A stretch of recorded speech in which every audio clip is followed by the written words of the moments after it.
Головний підозрюваний в організації вбивства херсонської активістки Катерини Гандзюк, голова Херсонської облради Владислав Мангер. Сьогодні слідчі вручили йому підозру, а генпрокурор Юрій Луценко на брифінгу розповів, як Мангер організував напад на Гандзюк.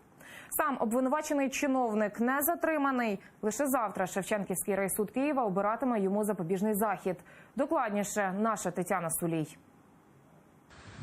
Квартира номер 32 по вулиці Тираспольській у Херсоні. За цими дверима голова Херсонської облради Владислав Мангер. Опівдні сюди приходили представники Генпрокуратури, провели обшук і вручили йому підозру в організації вбивства радниці голови Херсонської міської ради, активістки Катерини Гандзюк.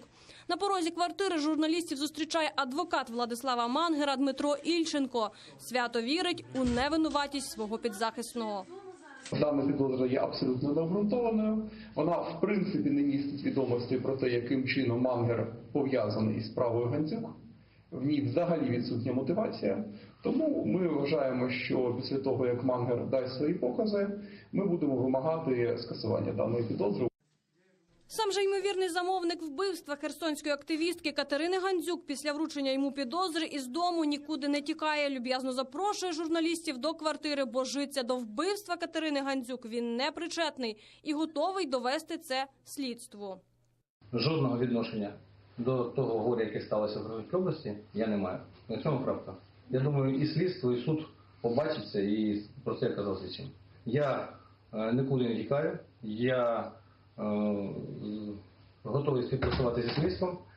На даний час я взяв відпустку до свій рахунок. Владислав Мангер міг бажати смерті Катерини Гандзюк, бо вона заважала чиновникові вільно красти бюджетні гроші. У цьому переконаний генпрокурор Юрій Луценко.